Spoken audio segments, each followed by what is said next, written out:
Welcome to Against Medical Advice. I'm your host, Jimmy Diamond. The identity and location of the following recording has been changed to protect the anonymity and confidentiality of the clients.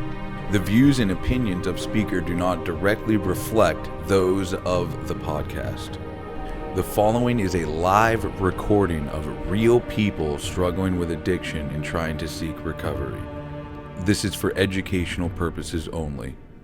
We hope you enjoy. Welcome. So, are we ready? Alright. So last week on Thursday, we were talking about coming to believe, what it means to come to believe something, using that belief, and today we're going to keep on going with coming to believe that a power greater than ourselves could restore us to sanity by understanding powers greater than ourselves. Talk a little bit about that. Understanding how we come to believe in a power greater than ourselves and how using that power greater than ourselves can restore us to sanity. So I'm going to write this on the board. It is, we came to believe that a power... what do you guys think of when you hear the word power greater than ourselves? Well, God. Confusion. God for me. Yeah. Pretty much whatever your higher power is. Well, it sounded like a lot of people's higher power in here is God. Is that correct? Mm-hmm. Yes. Okay. So a power... Now, a higher power is separate from a power greater than ourselves. So when we hear power greater than ourselves, people often say something like God. What else did I hear? Higher power, right? Higher power. AA. Now, how is AA a power greater than yourself? Well, it's a set of rules that are, and that help us guide our lives, and it it's something that we didn't come up with, and we possibly couldn't do this step work without a set of rules. Okay. Is it because of the community that AA brings? True that. That's also a good point. Yeah, for sure. It's a force outside ourselves. What is? It's a force outside ourselves. Yep. What are some examples of powers greater than yourself? Like outside of the scope of recovery. I want anything you can think of that is a power greater than yourself. What is that? Nature. Nature. Gravity. Velociraptors. Right on. The government.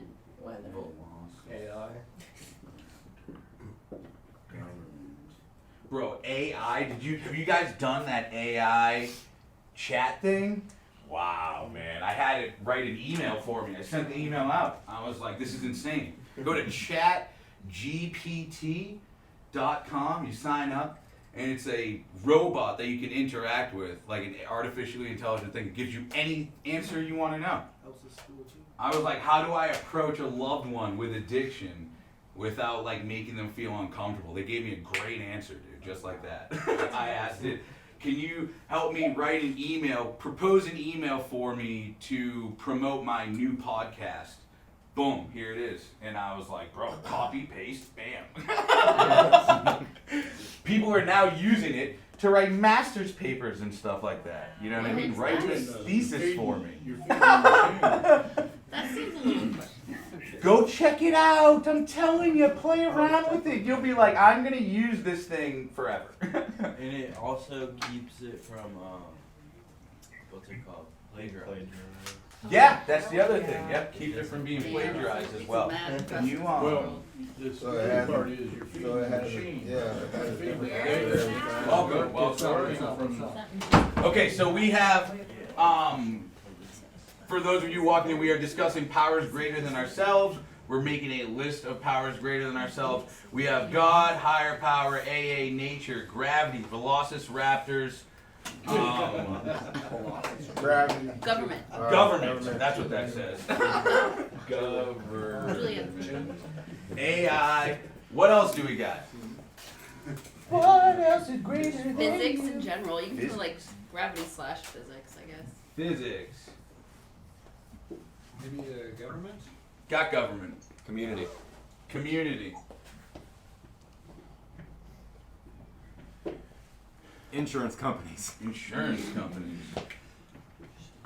What about jail? Magistrate. I was gonna say magistrate. Therapy. Magistrate. What about therapy? Therapy. Space. Space. What about saying something? Is saying something a power greater than you? Speak. Once you speak it. So words are a power greater than ourselves, maybe, right? What about like ideas? Are ideas a power greater than you? They can be. Are other people a power greater than you? Yeah, supervisors. Yeah, I was about to say that. Are places a power greater than you? Like, just keep this instead of saying jail. Maybe anywhere could be a power greater than you. You can't make it disappear, can you? You know, that's what I'm saying, right? The ocean, yeah. Ocean. How is the ocean? Now, does the ocean have a set of rules? Like, so what makes AA a power greater than ourselves that we came to understand before is that AA has a set of rules, community, and it's a force outside of ourselves. Is the ocean fall under that category as well? Right? Yep, it rises, lowers, so. Maybe there's other things that may fall under this category. Does anything have to have all of these to fall under that category? Is this a defined thing that makes a power greater than myself? What is a power greater? I mean, an idea isn't something tangible, but you're saying it's a power greater than myself. God isn't something tangible, but you're saying it's a power greater than myself. So, what are you talking about, bro? Look at me. I'm a house. I'm stronger than that. I'm smarter than that. How is that a power greater than me?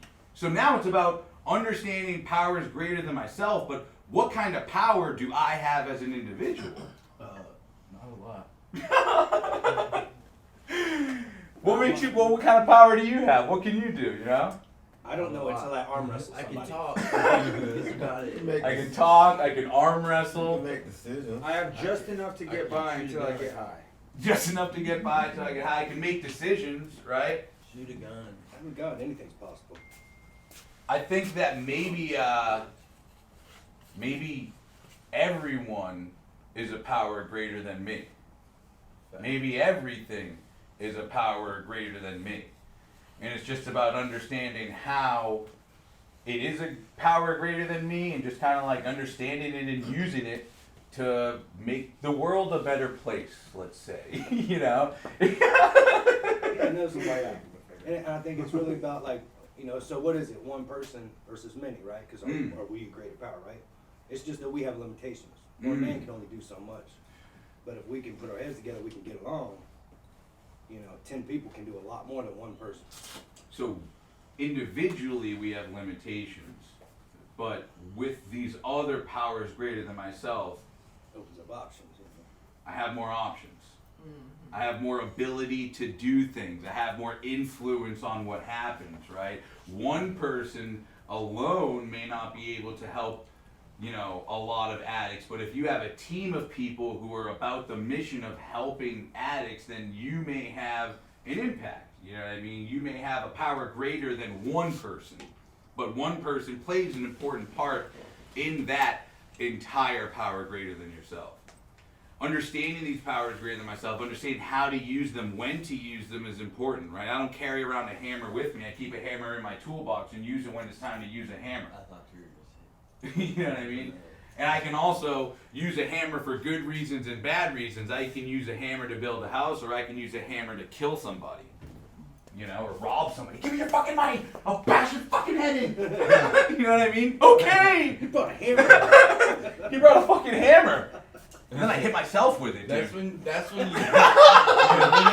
they really freak out because they're like, oh my god, they're really Ben, gonna hit- give me they're it. really gonna Touch. kill me. Right? I'll kill myself. All right, this is all fun and games.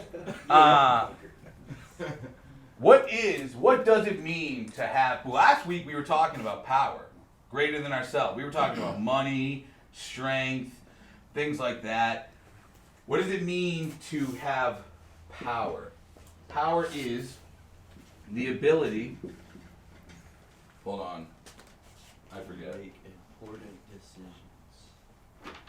The ability to do something or act in a particular way. To make change. Do something or act in a particular way, especially as faculty or quality. Especially as faculty. Power that this place had, this facility is faculty, right? Faculty is the power, right? Power greater than myself. And just because you have a faculty does not make it a good place, it's also the quality. That determines the power as well, right? And I think that you can develop an understanding of a foundation of powers greater than myself. Like we're talking about, I think we have words up here, ideas, other people, things like this to kind of assist me in my recovery, assist me. If I believe that everything has the ability to be a power greater than myself, then maybe then I can have a little bit more help on this journey of recovery. You know what I mean? Instead of thinking that only medication helps me. How is that? That's not going to help me. Only medication. You know, 12-step meetings isn't going to help me. I just need a therapist. You know what I mean? That's closed-minded towards tools that may actually help you, right? And we may not just feel this way about recovery. We may feel this way about other ideas, right? And where do these ideas, how do I come to believe this? How has this power greater than, how do I now believe that this power greater than myself is not a power greater than myself? You see, now this is kind of like going back to come to believing. Am I believing that this is restoring me to sanity? Or is this going to remove my ability to restore myself to sanity? Am I going... Some people in denial plays a huge role in this.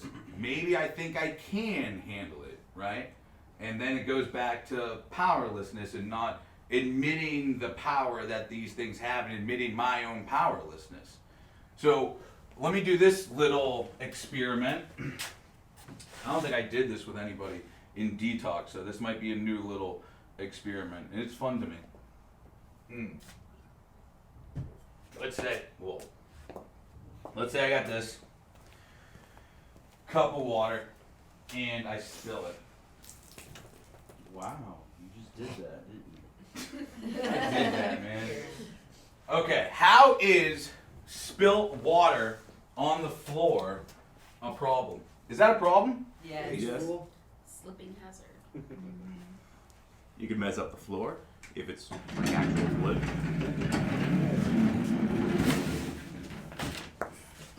Slipping hazard, mess up the floor.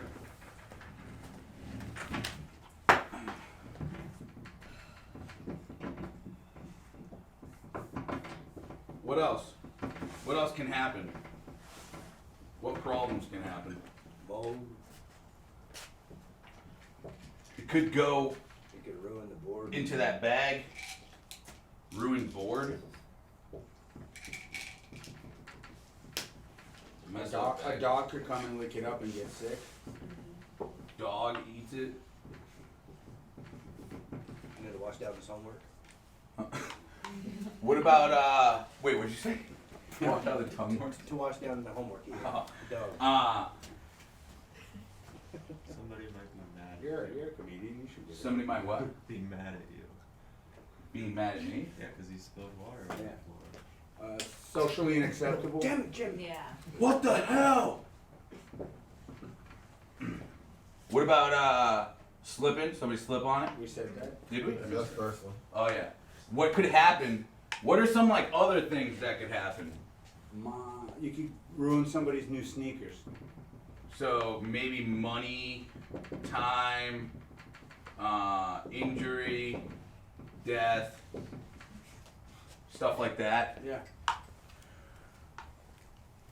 What can I use on my person to clean this up?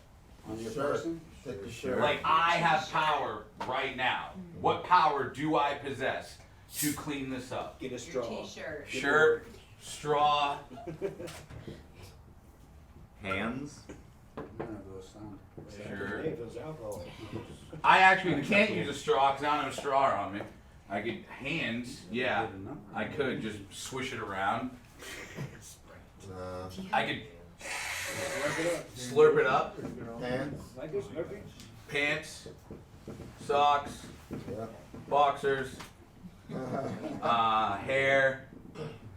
I could give it time, let it evaporate, You can snort it. snort it. Oh my Who gosh. said that? Drug test I got. How long? How long would it take for me to let that evaporate? Probably a couple hours. Yeah. Hours. Day. In the time that it's evaporating, Depends on the how much damage could happen? A lot. Is damage happening right now? Yes. Sick guy. Now, I could use my shirt, my hands, my pants, my socks, my boxers. If I use any of those solutions, what would you say? Say I take my shirt off and start cleaning that up. Whoa! Put your shirt back on, bro. Right. Go get you some paper towels. You'd say, get me some paper towels. So the right solution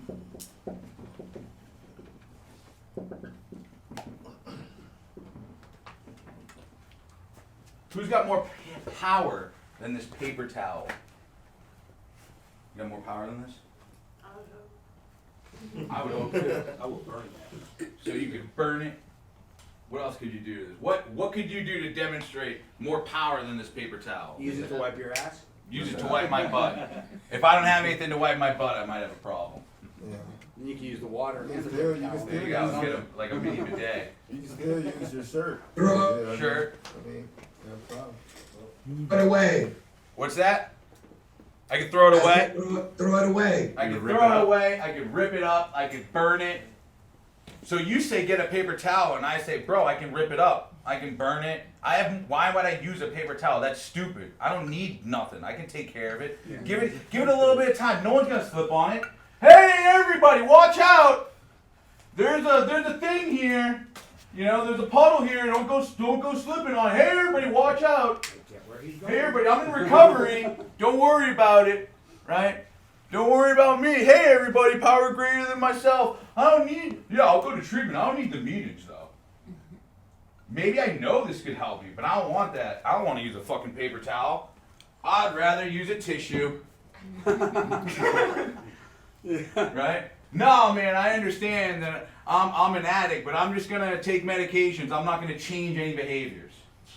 This is gonna work. It's gonna work, right? Watch. It might take a little bit more for it to work. But who cares? Right. My mom and dad are paying. Whatever it might be, whatever thing, but you know that this paper towel is the right answer, Yes, sir. right? And the more I continue to bicker and worry about what tool to use, I know that if I use the paper towel, it could have been done by now. And I don't know, maybe it's not going to take one, might take a little bit more, but that's because I made a bigger mess. Maybe from not using the paper towel the first time. Maybe, I don't know why I made this a bigger mess. Maybe I waited too long, you know what I'm saying? But there's one solution. I mean, there's now again, there's multiple solutions. What's another solution to this? Not just like what's another really good solution that we can use? Mop. All Towel. the time we spill things. In here, we go grab the mop. Doesn't mess anything up. Great solution, really fast, really simple. do you think this could, like, I mean, I'm not gonna sit here and make analogies of like treatment and 12-step and mops and paper towels, but you can understand how these are powers greater than yourself. Without the mop, without the paper towel, we'd be using toilet paper. We'd be using tissue paper. It would still get the job done. It's just like, you'd be saying, bro, don't you guys have tissue? Don't you guys have paper towels? Don't you guys have a mop? Like, isn't this a high quality treatment center? Doesn't the faculty here understand that you need that? You know what I'm saying? I see people who own treatment centers that say, don't give them breathalyzer tips. Go to McDonald's, get some straws. Anybody seen that one? No. Bro, they try to save money by not buying breathalyzer tips. The bundle. Yo, like, come on, dude. Imagine if you came here and you blew in a fucking straw. You'd be like, dude, what kind of place is this? But that's what they want you to do. No, it's a good idea. Go ahead, do it. I'm like, that is the dumbest thing I've ever heard, right? Yeah, man, I'm trying to get sober, and I'm gonna go hang around with these people who are using. Right? I'm not seeing how the water could be a problem. I'm not seeing how hanging out with those people could be a problem. Not telling anybody how to live their life, not telling anybody how to clean up their mess, but just understand, like, be open to it. Have a little discussion about it. You know what I'm saying? There's no shame in, like, talking about these things. Maybe I don't know. Like, this is gonna sound crazy. Maybe I've never heard of paper towels, dude. You know what I mean? Maybe someone's never heard of a 12-step, and they're afraid of asking because they may think that I assume they know, and I do assume you know, and that's an incorrect assumption, you know what I mean? But the same thing of assuming someone knows what a paper towel is, you know? I need to come into the belief that this is a good thing to use. This is a good tool, and I need to understand how it's gonna work, how long it's gonna take, and how to use it appropriately, right? So let's talk, any questions so far? Any discussions, anything anybody wants to? I did want to mention one thing that for me, and I wonder if anybody else struggles with this, and was a kind of a roadblock for me to understand the whole power greater than myself thing. For some reason, when I hear power greater than myself, I always thought of like power over myself. Like this is something that has and I was like, I don't want to like start opening up that Pandora's box of giving things power over me. You know what I mean? But then I realized that it wasn't that. You know what I mean? Like all these things that we're talking about, these powers greater than ourselves, collectively are an amazing thing that helps me stay sober. You know what I mean? But each one of them individually doesn't have something over me. You know what I mean? You get what I'm saying? So that was something I struggled with. I was like, well, like I didn't want to get a sponsor because that's a power over myself. You know what I mean? But it's not. It's just like a small little piece of the puzzle. And it's like, Why not collect all these powers and then channel them into something great like sobriety, you know? Exactly. And I think that this is an understanding that is required in accomplishing any goal in life, right? Very rarely can anybody has the power to do anything like all at once. You know what I mean? Like it takes planning.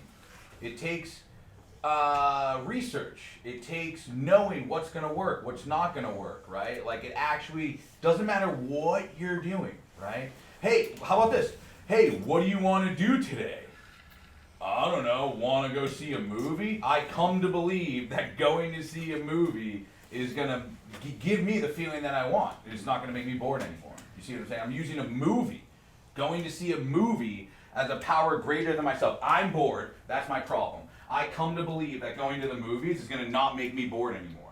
Because I'm insane when I'm bored. I sit there, I twiddle my thumbs, like blah, blah, blah, blah, blah, right? It doesn't matter what you're trying to do, bro. It doesn't matter. And this is from a daily decision-making standpoint to a, long-term decision-making standpoint. You want to learn how to buy a house, you can't just be like, I'm gonna buy that house. You need a fucking real estate agent. You need documentation. You need money. You need lots of stuff. You can't just say, that's my house, I have it now, boom. And a lot of people think, that's recovery, that's what I have it now. It's like, bro, no, that's not what it is. It takes more than that. More than that. And it doesn't have to be this dreadful thing. Like, buying a house is exciting, dude. Going to see a movie is awesome.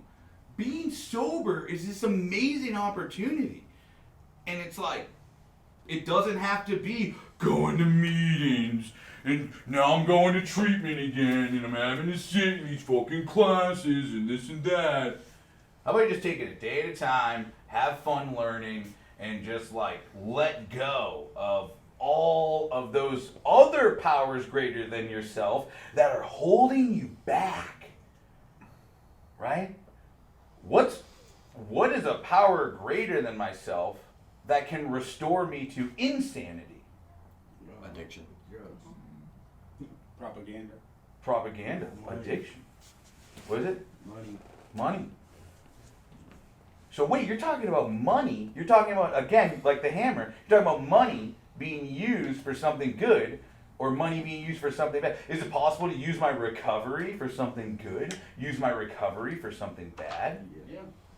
Right? You go like, get sober and then you can go like shit on people and everything. Like, Or you can make a bunch of connections here and start a fucking drug network. You know? Like, yeah, bro. I'm like fucking sober now. Like, fuck you. Got a lot of soldiers in this room. You know? Bro! You know what I'm saying? There's people out there that do that shit. Yeah. So now, Marissa over there laughing like she's gonna do it. Queen. No, but it's just like there's all these. Now I'm seeing that, okay, if everything is a power greater than myself, and this is where it leads into the fourth step, then maybe there is a right and wrong power and a right and wrong way to use it, and perhaps I've been misusing these powers greater than myself, both positive and negative. Last week we were talking about Adderall being used as a medication in a positive manner, but somebody can use that same medication in a negative manner. They could start abusing it. You see what I'm saying? So, what about, okay, so let's like dive into this a little bit more. Power, again, is an ability. So you want to make sure the power greater than yourself actually has the ability to restore you to sanity. As faculty or as quality or as both, you know. You don't want to, go, it's like say you're someone trying to save a marriage, for instance. You don't want to go to a bunch of people who are divorced. You know what I mean?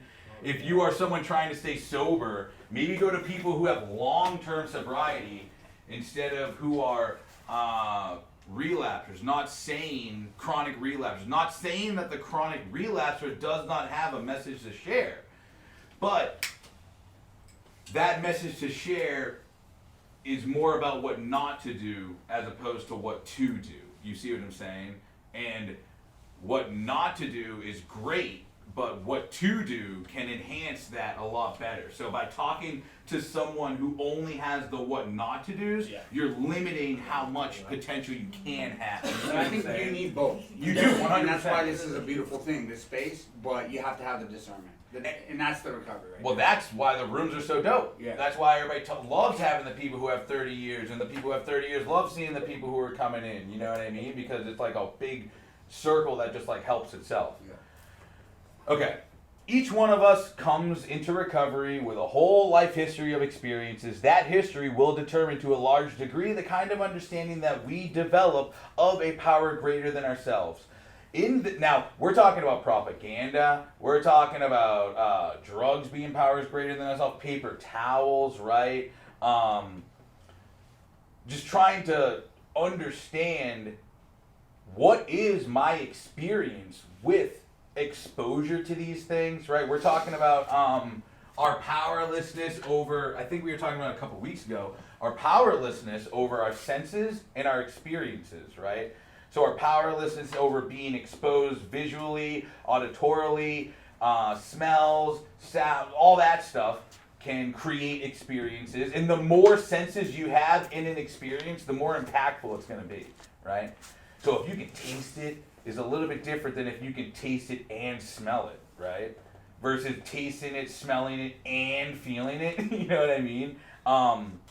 And our understanding of powers greater than ourselves is going to be based upon our exposed experience to these powers greater than ourselves. So again, someone who's never been exposed to paper towels may not understand what a paper towel is used for. You know what I mean? So the same thing, if someone's never been exposed to like a sponsor, they don't, or meditation or journal writing. They don't know how it's a power greater than themselves. They've never received the benefits, or if, as a result of their experience through addiction, they're comparing the benefits of journaling or meditation to cocaine. Right.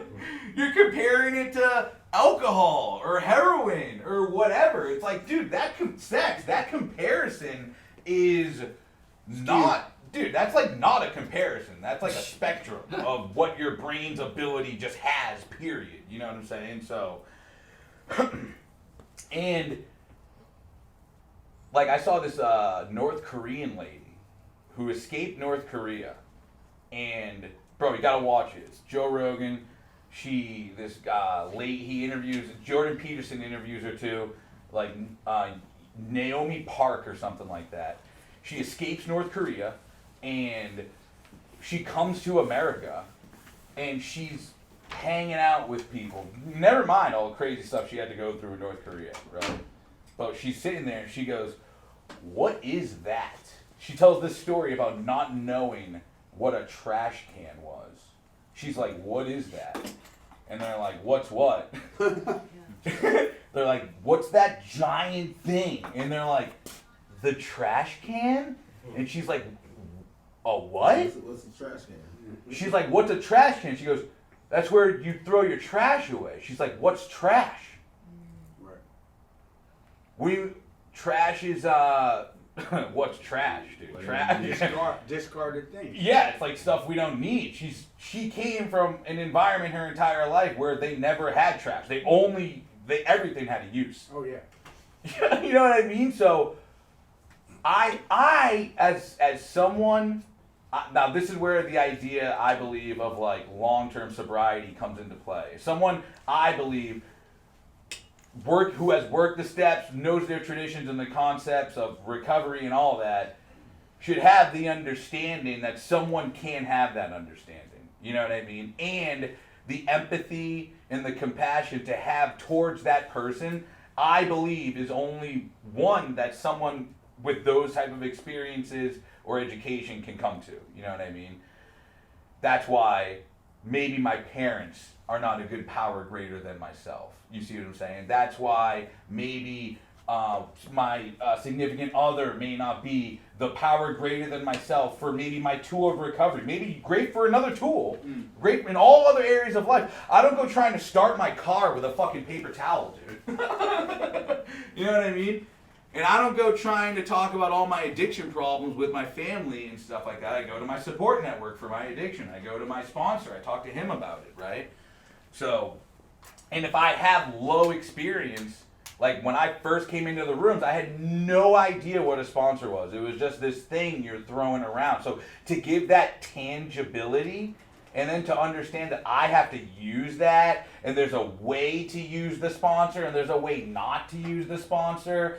It's like, dude, do I want to do that? You know? And it's like, do I want to go through the humility of that? Maybe like learning and that whole process. It's like being a kid who doesn't know how to skate, who wants to play hockey, and they get on the skates and they're like, this is stupid, I'm not doing this, dude. And they never play hockey, bro.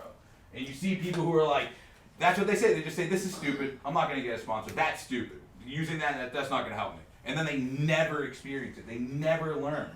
That's it. And you see people who use it, experience it, and they learn, and maybe it works for them, maybe it doesn't. But as a result of the experience, they have the message to share afterwards. Not using it, not trying it. You can't tell me if it works if it doesn't work. How do people come to believe that gravity is a power greater than themselves? I've never thrown a marker and it just kept going. Every time I throw something, it comes back down. I'll tell you, every time I use a power greater than myself to work on my anything I want, specifically recovery, since this is the discussion, that feeling comes back down. When I have a desire to use, it comes back down, dude. How long it's going to take, I don't know. If you shoot a bullet up in the air, it may take a little bit longer for it to come down, you know? Excuse me, Jimmy. No problem. Jessica? Yeah. Hey, Okay. Oh, In this step, we don't have a lot of specific ideas about the nature or identity of that higher power. That sort of understanding will come later. This isn't about a higher power. This is about a power greater than myself.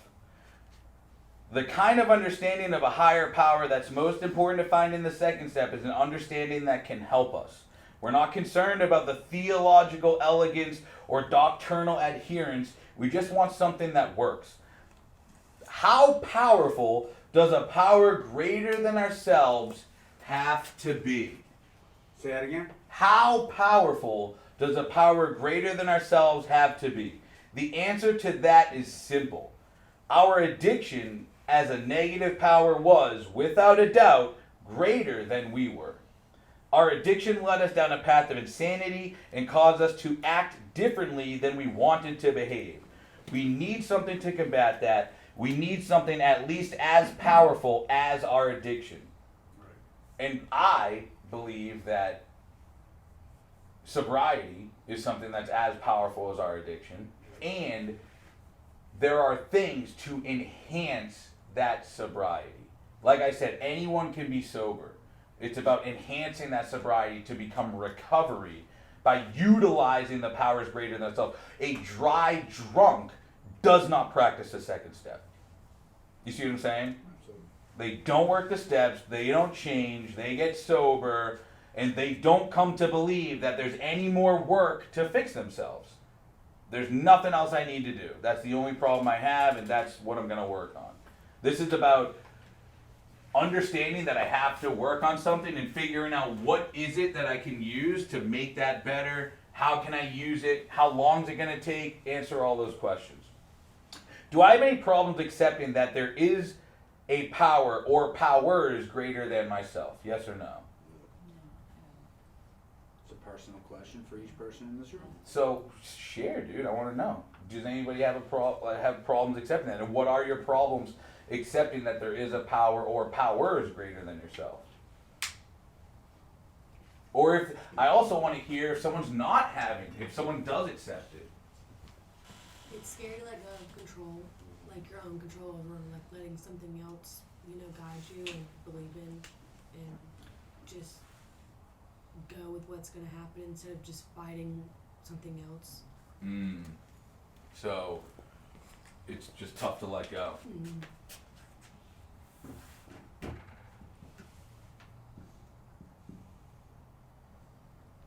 I agree with that. Now think about it, like, just think about this. If you let go of everything associated with your addiction and just like grab on to recovery and let it do its thing, what about you are you letting go of? The power of your addiction to control you. Who would you become if that happened? Free, sober, new. Better. You still be you, but you be a better version. And I just want to say that this has been like an ongoing theme for the whole weekend. It started like on Friday with our, we went to a meeting on Friday, and this, with the whole, power grading in yourself has just been an ongoing thing, especially for me. I went to church yesterday, and it was leaning on greater power. And we went to a meeting yesterday, and it was about leaning on greater power. So it's just been an ongoing theme, and I think that that's step one, realizing that we can't control our addiction, and we have to give it up, because if not, then we're destined to still live in that mess that we create for ourselves. That's amazing that you said that. And let me ask you this. how has your repeated exposure to this, like, not one thing, you're like, I keep on being exposed to power greater than myself. So you keep on having the experience of this coming up over a series of 4 days. How is that in itself a power greater than you? How has that changed you over this past couple of days? It's been like a zen moment because it's giving me peace. It's just reaffirming what I know to be true for myself, that, you know, there's no way, I've tried it, there's no way I could stop without help, that from a power greater than myself. I mean, going to rehab was a power greater than myself, I believe, you know, that was put in works by a power greater than rehab. And, you know, I just feel like the whole thing is kind of wrapped up in the first step one, that there's no way you can do this by yourself.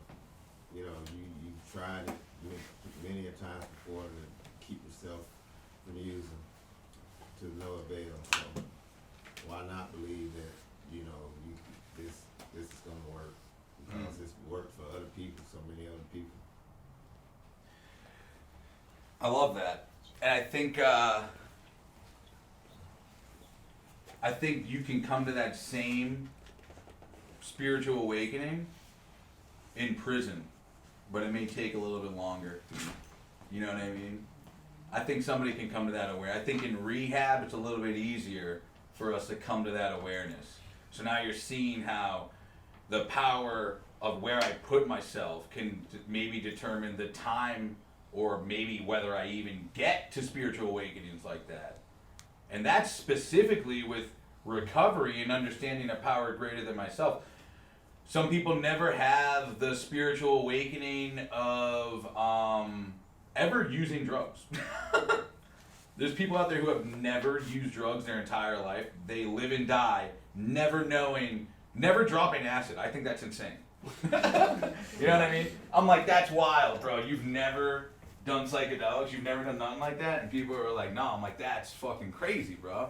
You know? Don't, if you're in here and that's your story. You know? But it's just like, to me, that makes no sense. That's a spiritual awakening that I assume people have. Same thing, and some people live and die never having it. There's people out there who live and die never having the spiritual awakening of having children. They never experience what it is like to have children. You know? They just never get it. There's some people out there who never experience recovery. They die before having the opportunity to even discover powers greater than, to even make it into a meeting. Mike Eddy, my boy, rest in peace. Mike Eddy, Joe, dude, I'm not even gonna go through the names. You don't even need to. There's too many of them who never made it to a meeting, never made it to treatment. They probably may not even have known what they were doing was wrong. You see what I'm saying? So that kind of retrospect, that kind of perspective in itself is a power greater than ourselves. Insanity is a loss of perspective. So if I put something into perspective for you, and that radically changes the way your brain operates, you can't control that. Yeah. Unless you're high. Literally, unless you're blocking it out. Yeah. It's like that's the only thing you can do to change it, is to block it out. And some people, I mean, this is a positive experience. You're talking about people having negative experiences using drugs and alcohol as a power greater than themselves to black out past memories, past experiences. Or new perspectives that people are giving you, because you're like, yo! Oh! So it's about, is this power restoring me to sanity? Is it not restoring me to sanity? Am I using it to restore me to sanity? Or is it restoring me to insanity? You see what I'm saying? It's like, these are questions that we got to ask. And that is the process of doing research and experimentation. That is data gathering behavior. Yeah. This is where you figure out what works for you, what doesn't work for you. if it could, if it can't, how long is it gonna take? This is where you ask your questions. This is where you literally challenge people. Like and if someone's not strong enough in their foundation of their beliefs to fucking talk with you about that, then I would fucking keep on moving, bro. Like, tell me why, dude. Why should I have a sponsor? What is the sponsor gonna do for me? Yes, go ahead. Oh, I was gonna say one thing that I struggled with was always like, if there is a higher power and God is like so loving and kind, why do such terrible things happen? And like, why? Because Like- there's sin and evil too. We have Why do evil things happen to people who are good? Like, you know, or just people, why do such terrible things happen if he's like all loving? And so I've like kind of come out on the other side of it with my own explanation that it's impossible to have the good without the bad, because I believe that like there's a duality in life. Like if there's a heaven, there has to be a hell, you know? And it's kind of like there's this phrase called no mud, no lotus, where you can't have flowers without soil or like dirt and like mud, basically. So you can't have like one without the other. And I guess that's how I explain it to myself. But I really had trouble wrapping my head around, why do such shitty things happen if this person like loves me? And I think that those are great questions to have, and I think that duality in the world, in history, in nature, is a similar duality within ourselves. And I think that the wisdom of understanding what I have power over and what I do not have power over is going to help me discover those answers. You see what I'm saying? So, and that to me is the serenity prayer. God, grant me the serenity to accept the things I cannot change, powerless, the courage to change the things that I can, the power I have, and the wisdom to know the difference. And that requires experimentation, time, effort to develop that wisdom, you know? And so, okay, I don't know those answers. I don't know why bad things happen in the world, but maybe I can learn why bad things happen to me. Right. Maybe I can learn why, you know, I do bad things or something. Like the fact that I know I'm capable of doing horrible, horrendous things is like, I gotta put myself in check, bro. Let's just focus on that for a minute. You know what I'm saying? Like, I gotta put myself in check, and if everybody has that same capability, it's like, whoa, if I can do crazy, horrible things, then maybe I can do amazing, great things. You know? And that's a switch in itself that some people never reach. Maybe I can do great things. Maybe I am the person supposed to pick up my family and help my family, or whatever your sanity is, right? What are some things? Oh, you got that? Okay, so. Hey Jimmy, Yes. because I used to struggle with that too. You know, you get frustrated. You're like, you know, when you're doing what you're supposed to do, and then like, just bad shit around you's happening. But it's like, just like we have free choice to do what we want to do, so does everybody else. And God gives us free will. Some people just don't choose to do the right thing. So it's like, out of your power, you know. You can be good, but it doesn't mean everybody else is going to choose to do the right thing. Unfortunately, it affects all of us. Yes. Yeah, exactly. We were made to need each other, you know. Some people just don't want to be there though. Yes. And I think that's where the individual, like, perspective is important, right? Like, have you ever heard, I think this is the term, don't quote me, or correct me if I'm wrong. This isn't happening to me, it's happening for me. Have you heard that? Right? I watched this video today, the guy said, have you heard about the farmer? There's like this farmer and his horses ran away. So, you know, there was this farmer and he had a horse to help him in his farm, and his horse ran away, right? And they were like, oh man, that's too bad. That sucks that your horses ran away. He goes, well, I don't know if it's good or bad. Can't really tell yet. And then the next day, someone brought 3 horses to him, and they gave him the 3 horses. So they say, wow, that's awesome that happened to you. He goes, yeah, well, I don't know if it's good or bad. I can't really tell yet. The next day, one of his kids was riding one of the horses, fell off, and broke his leg. And they're like, oh, that's horrible. Your kid broke his leg. And he's like, well, I don't know if it's good or bad. You know, I guess we'll find out. The next day, the whole nation went to war, and they were drafting all the men, and they came up and said, we need your son to go fight war. And they said, he can't. He broke his leg. He can't fight war. So you don't know if it's good or bad. Bro. It's constantly changing the world, you know? You know what I'm saying? It's like, and those aren't my answers. I can never know those answers. And it goes back to what you were saying. It's like, I don't know if it's good or bad. I remember being fresh in rehab. I was like, this is the worst thing that's ever happened to me. I can't believe I'm here. Bottom of the barrel. This is horrible, right? And now I have this perspective that it was the greatest thing that ever happened to me. I'm so grateful that I did that and made all the other decisions I made throughout my life and my recovery. And it's like, how does one develop that understanding? It's a radical change, you know? And that radical change is not going to come from a pill. Or like, it's in there, that's it, I'm changed, you know? It's And- brick by brick. And it goes back to, it's tough to let go. Yeah. Like, now this is leading into the restoration process. Like, when you're restoring yourself, you're gonna have to let go of things along the way.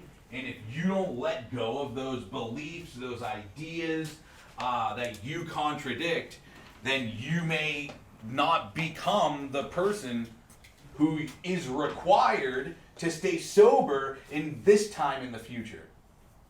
You see what I'm saying? And it's like, dude, that's like, for me, this is just my story, my experience. This happens to me every single time I'm changing something major about myself. It happened to me with drugs and alcohol. It happened to me with fitness. It happened to me with cigarettes. 6 months, around 6 months, you literally feel like a new person. And you're like, is this what I want? Yeah. This is a real thing, dude. I don't do drugs. I don't steal. People are looking at me like a normal person, and I'm not that, dude. Like, singing in the choir, what the fuck is going on? yo, and we have to say to ourselves, do I want to strap my seatbelt on and keep going with this ride and see where it takes me? Or do I want to fucking drink and use again? Do I want to be fat? You know what I mean? Like, I remember being like, yo, I'm the funny fat guy. I was 285 pounds. I'm like, I'm the funny fat guy. And I've been told that. All my friends would be like, yo, I've never had a funny fat friend. I'm so happy you're my friend. And I'm like, no problem, man. I'm happy I'm here for you, dude. And I had to let go of that. You're talking about an image, like a self-image that I had to let go. Some people can't let go of that image. Yeah. And you see these people who are like, It's what you identify as, you know what I mean? You're comfortable in that, and it's gotten you somewhere. Not maybe where you need to be, but somewhere. and they don't want to grow up. They don't want to stop wearing the t-shirts with Daffy Duck holding money. Yeah. They don't want to. You know what I mean? They don't want to let go of all these beliefs and ideas that they have that they can maybe. I see elderly people trying to control their children that are like 20 years old, like they're fucking 12. You know what I mean?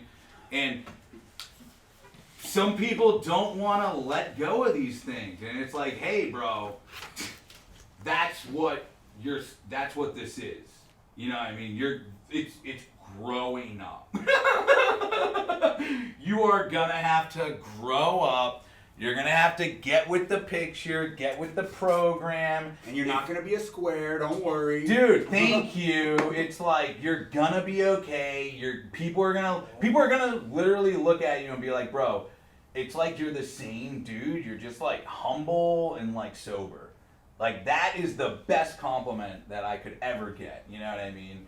And it requires letting go of day-to-day behaviors, requiring letting go of who I think I am, requiring letting go of what I think the future is gonna be like, and just allowing these powers greater than me to just do their fucking job. Bro, don't worry about what your body's gonna look like. Just run. Just exercise. Just work out. Bro, don't worry about what people are gonna think, what your recovery's gonna be, if I'm gonna do the 90 and 90. How about you just stay sober and go to a meeting a day, motherfucker? You know what I mean? It's like, keep it stupid simple, bro. The more you complicate it, the more you worry about the outcome, the more you're not gonna get that outcome, dude. Like, whenever I obsess about what I'm gonna look like and what it's gonna be like, how am I gonna do this? It's like, bro, just do it. Just start. Just begin. I'm worried about the very ending and I haven't even begun. You know? So, okay, we're gonna take a break. Take like 15 minutes. When you come back, we're ending powers greater than ourselves. Well, we're gonna talk about what are powers greater than ourselves that we can use in recovery, and then what is that process of restoration to sanity gonna be like and look like for us all. Alrighty, folks. Welcome back. In the last class, we had a great discussion on powerlessness. Powers greater than ourselves. Understanding the difference. How from the experimentation of knowing what I can and cannot control comes wisdom, comes your thesis, right? Now we're going to define what I want this to help me do. So, what do you want to use the hammer for, right? What do you want to use recovery for? Before we talk about that, has anybody ever restored a car in here? Yeah. Cool. Got a couple car restorers. Tracy has. All right. Even, yeah. All right. How long does that take? Years. Depends on the amount of money you have. Money, time, a place to do it, right? Dedication. Dedication. You gotta really want to do it, right? Patience. Think about the wanting, right? A desire. Quantity of Adderall. Think about the process of restoring a car. How many different things does one need to know in car restoration? You need to know all of them. Give me like a number of how many things. Exterior, interior, mechanical, engine, drivetrain, suspension, everything. Mechanical, electrical. You gotta know everything. Yeah. Do you have to? Yeah. Do you have to know it while you're? Can you like do it, like learn it as you go? Absolutely. I knew Yeah. nothing about interiors until I got to the interior. Did you have someone with you? Did I have someone? Like with you who knew about it? YouTube, Google. Oh, I did. I was doing it out of a shop, and I had some guys that, I would bug them and be like, dude, can you help me with this? If you were going to restore a car with just what you have, just your hands, is that possible? With just your hands, no tools? No tools. No. No. No. Thank you. If you are trying to restore a car with no tools, you can't. It's literally impossible. And if you're trying to restore yourself to sanity, you need some tools, bud. Yep. Right? And let me say this.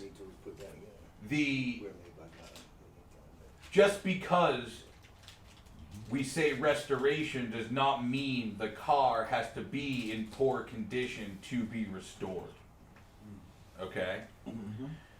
I can get a car fresh off the lot and make changes and adjustments to it to make it perform even better than it already is. You see what I'm saying? So a lot of people think that restoration implies that they're in poor condition, and that is not what this is implying. Yes. So, I'm struggling with that right now, what you just said, that how can you restore something that's not in poor condition? I mean, Factory defects, bro. yeah. Well, I it guess doesn't so. even have to have defects. Recall. You can do stuff to the engine that will make it go faster. I mean, You can do stuff to the exhaust. basically, And you don't have to, mind you don't have to. No. You can live that car. Right. I see what you're saying. There's you're- things you Hold on. can maybe change on. you're improving on what it is, but if you have that table that your computer is sitting on, Yes.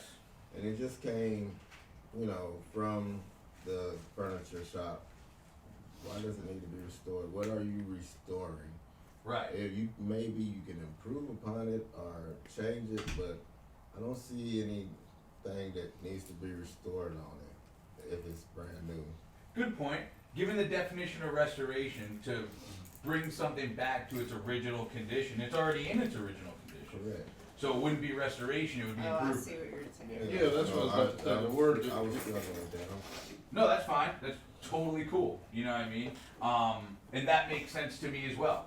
So instead of just because something does not necessarily need to be restored, does not mean it cannot be improved.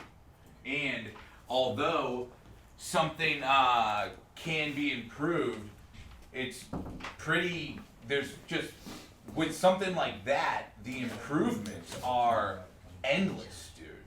Like, you could have endless improvement. With the restoration of a car, restoring something back to its original condition, the goal is to get it back to its original condition. Maybe having something restored and then improving upon it, or something off of the lot and improving upon it, is making something even better. And I think that wherever you are, it's up to us to understand that improvements are available. And let me say this. Look at this room. Use this room for instance. What could we do to this room to make it better? Anything wrong with this room? Chairs, something more comfortable. Better chairs for sure. And I'll tell you what, these chairs are actually a lot better chairs than I see used at other places. Yeah. What else? You can put some more stuff up on the wall. Paint the walls. Paint the walls, more stuff. What was that? I'm not in the room, but like overhead lighting can be kind of rough. So Yeah. like warm lighting, more natural windows, Yep. natural windows. Yep, natural windows. Maybe a floral arrangement. Floral arrangement, something like Water that. feature for the Water feature, like a waterfall in the corner. Maybe an essential oil diffuser. Yeah. Essential oil diffuser. What is it? Organize the front of the room. Just organize the son of a A gun. fan. Fans, Well, we got a fan. a little more circulation, right? Better air. I don't know what's up with that AC heat unit. That thing. It's either freezing or too Yeah. hot. One or the other, yeah. So let's say I write all these down, okay? And I take this list to Josh, and I say, Josh, we gotta fix this list. He takes it to the upper management or whatever, and they say, you know what, you're right, they're right, let's get this done now. We come back in 1 week from today, new chairs, floral, waterfall, vent, AC's changed, all that stuff is totally fixed. It's all organized, there's stuff on the wall, everything we wish and wanted is here. And then I say to you guys, hey, how can we make this room better? Do you think you're gonna say, it doesn't have to be better? Or do you think you're gonna say, maybe a bigger TV, better speakers, right? Different tile, because the tile doesn't really go with this. You see what I'm saying? There's always room for improvement. Always. Always. You can also manage it. There's also room to not improve. You don't have to, dude. But if this room was completely if this room was in a condition that having a group is totally, if you can't do that, right, then that's a problem. Because that's what this is for. And I think it's the same thing, like, if your thinking and behavior is in a way that it's not, you can't use it, it's not other people can't use it, then that's a problem. You gotta fix that. And that's why we're here. Our rooms are just unorganized. We're trying to restore ourselves to have the ability to think and behave in a normal, rational manner. And I need to understand, is what I'm doing or thinking giving me the ability to think normal and rational or irrational and abnormally. And I might not know that answer. You might know that answer. And I have to come to, if I know you know that answer, I have to come to you and talk about it. But if I'm nervous about being judged and what you're going to say, maybe you're going to tell me exactly what I don't want to fucking do.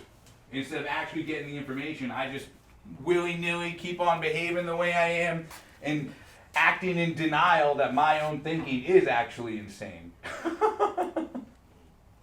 That's insidious right there, right?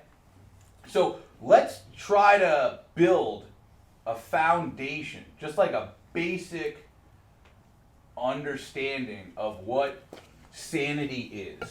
Sanity, by definition, is the ability to think in a normal and rational manner. And we're hoping to restore ourselves to that. So to bring ourselves back to our original thinking and behavior, normal, rational parts of that. And I said this last week, that some people are brought there to discover that they don't have the ability to think and behave in a normal, rational manner, even without drugs. So I need to do more. And you see people running into this, dude. Just because your car, if we're restoring a car and it starts, am I done? No. Boom. Right? There's more work that's got to be done. And just because I have the ability to stay sober doesn't mean I'm done. I might have more work that I got to do. Just because I'm strong in my recovery doesn't mean I'll still struggle with depression. Doesn't mean I'll still have anxiety. Doesn't mean I'll still engage in addictive behaviors, right? So maybe my restoration to sanity isn't fully restored. And I mean, if you were going to think about your sanity on a spectrum now compared to where you were in active addiction, have you been restored to sanity to some degree? Yes. Yes. Now, how long has that taken you to reach this level of sanity? 3 months. Since I put Yeah. down. Over 8 weeks, yeah. I'll tell you what, who I was when I remember being like 18, being like, nothing could hurt me, bro. I'm a fucking machine. You know what I mean? And then, that's not good thinking, first off. That's not right. And I mean, I remember thinking I was 4, being 4 years old, thinking I could get hit by a car. Anybody ever had that thought that you could take a car? I have. At 4 years old, I was like, I can take a car. And that's a demonstration of how insane children are. It doesn't make me a bad person. It makes me a kid, right? Just because somebody gets sober and then struggles with depression or anxiety or these other issues doesn't make you a bad kid. That's the process, dude. That's it. That's the process. Whether I'm 4, 18, 25, and 32, you learn the process. I come to see that my thinking when I was 18 was insane, and my thinking when I was 24 was insane, but I thought when I was 24 I was smarter than I was when I was 18. Now that I'm 32, I know that I'm smarter than both of them combined. So maybe my restoration to sanity is different 1 week sober, to a couple months sober, to a year sober, to multiple years sober. Yeah. So this restoration to sanity is continual, right? And it's contextual, and you got all these aspects to it, and learning to think and behave in normal, rational manner in certain situations, in certain circumstances, in response to certain moods, around certain people. And I mean, it may sound crazy, but we had to do the same thing in active addiction. I had to do this. I had to act sober. You know what I mean? I remember standing like in line, pinching my leg, trying to stop nodding out, dude. And it's like, I couldn't, there's just, oh man, I don't know, pinching my leg to fucking try to stop myself from nodding out, like that's gonna sober me up, dude. And I mismanaged these powers greater than myself, and my restoration to sanity is not actually existent, it's actually restoring myself to insanity. And I could tell you that if I'm just tired, right, and I pinch myself on my leg, that might wake me up. But if I have a drug-induced tiredness, it takes another drug. You see what I'm saying? Now, I take the car to the garage to be restored. Can I restore my car in my living room? Maybe a part of it. Maybe bring in like the Speedo and work on that. You see what I'm saying? You could, now you're not gonna take your recovery in your home to work on that. You're gonna take honesty at the dinner table. And you're gonna work on that. You see what I'm saying? Learning how to use these powers greater than myself to enhance my restoration to sanity. You're not going to take the whole fucking thing into the house. You're going to leave that in the garage. You're going to take your recovery into the meeting, and then you're going to practice the spiritual principles in all your affairs. You're not going to practice reading your step working guide at the dinner table. You're going to practice honesty at the dinner table, open-mindedness, willingness. Those are the spiritual principles that you apply to your affairs. And that is a part of the restoration to sanity. It's like a non-negotiable. If you want recovery, this is what it looks like. This is what you're going to have. So what is sanity? To you, what are some examples of normal thinking and behavior in a rational, normal manner? What are things that, think of the most sane person you can think of. Whatever that, they just are normal, rational people, dude. Going to work every day. They go to work every day. And are they on time? On time. Reliable. Paying bills. On time. They live within their means. They live within their means.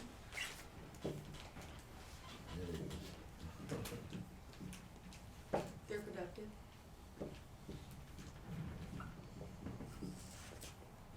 They make good decisions.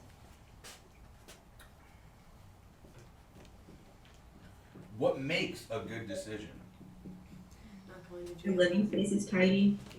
Clean home. What makes a good decision? Yeah, like The what? consequences of it are not disastrous. So when you have a decision, there is going to be a consequence. Correct. You want decision with positive Positive consequences. But so they make good decisions with. Low risk decisions that lead to positive consequences. When I teach DUI class, they call it high risk and low risk outcomes. Yes. So you want to do engage in decisions that have low risk outcomes. Sanity. What else? Engaging constructive criticism. Wow. Constructive criticism. They hear social. Social stability. You have healthy relationships.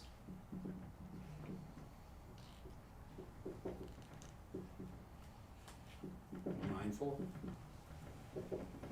Mindful of what?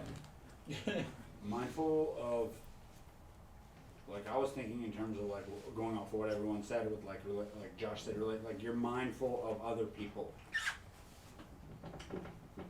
Like, dude, there's something that, like, my dad I think of, right? He's like that same person that I think of. He's like mindful of like the pack. Like he makes decisions for the family. You know what I mean? He's like, he's mindful like, oh no, I can't do that. Your mom will get pissed. You know what I mean? Like she's mindful of other people's emotions, other people's health, other people's experiences, stuff like that. Yeah, like when you're saying you're in tune with the people around you, you know? Right. You're like on that wavelength. Oh my. Because you're way off when you're fucked. Dude, think about that. That's what made me like, you're so right. When you're sober, there's like a collective wavelength, but when I'm high, I'm still in that wavelength, but it's exaggerated. It's like, I'm like I'm abusing it. So I'm like I couldn't just go to a party. You know what I mean? I had to go to a party and get fucked up. And when Jimmy got fucked up, he would be like, yeah, like the fucking, oh, you know what I mean? And it's like, dude, that is, and I thought that was like who I was supposed to be. That goes back to letting go of the identity. Like I'm supposed to be that guy. I'm that guy. Yeah. I'm the guy who shows up, gets shit-faced, Rages. you know what I mean? And the sane person has that same relationship with their identity, but they're the person who's like, I'm the guy who makes the right decisions for the family. Like, that's the way my dad thinks. He's like, I'm the guy who has to make the tough choices. I'm the guy who's got to make these sacrifices and this and that. And it's like, that's a different, same foundation, but different content. You see what I'm saying? His ship is pointed in the right direction. Yours was in the wrong. Exactly. Mine was literally in an effort to change the way I think and behave. Like even we're talking making Adderall jokes all day. Adderall, using the consumption of that, to me was a specific thing to give me that ability to think and behave in a normal, rational manner. If I don't have it, I can't focus, I can't get the job done, and I'm not going to have the ability required. So I come to believe that this drug choice is important in the graduation of my college or whatever. You see what I'm saying? Some people say, well, this decision is important because who else is going to be the party animal? No one else is going to drink like that. No one else is going to make jokes like that. Yeah, there'll be a deficit if I don't do it. Exactly. You know what I mean? But there won't be. But there won't. But there won't be, bro. That's like, I'll tell you, and you want to know the fact about that? Just, you will see how quickly you are replaceable at your job. No, yeah, and you're it's only awkward like that first party where people are like waiting for you to fucking do it, and then you don't, and then after that, it's not awkward anymore. You've shed that fucking 20 years of that persona in one night. Dude. Or continued that persona. Like, Yeah. that that's old what they one. expect of you, you know? Exactly. That's easier for them too sometimes. So we have Sanity, going to work, being on time, reliable, paying bills on time, living within one's means, being productive, making good decisions with positive consequences. Something else. Constructive criticism, healthy relationships, mindful of other people. In your opinion, what do you believe can give you this ability? Like, what out there is strong enough to give you this?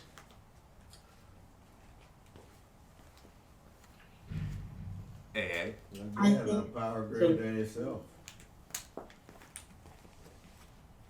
Does someone on there say something? I was gonna say reliable because one thing that I really struggle with is keeping my word to myself and to other people, and like I always like fall short on it. And so if I could actually trust myself and be trustworthy, that would mean a lot. Trust myself and keeping my word. How is keeping your word? Like, if you say you're gonna do something, you do it. How is that a power greater than yourself? That's actually one of the things that I live on, man. If I tell you I'm gonna do something, I'm pretty much damn well gonna do it. How is that a power greater than yourself? Because of the altruistic feeling you get from it, you know? It's like it gives you a lot of positive vibes to be a stand-up guy. I think it also causes people to have gained trust in you and consider you a reliable person, which therefore is a positive influence in your relationship. So it is external, yeah, in that way.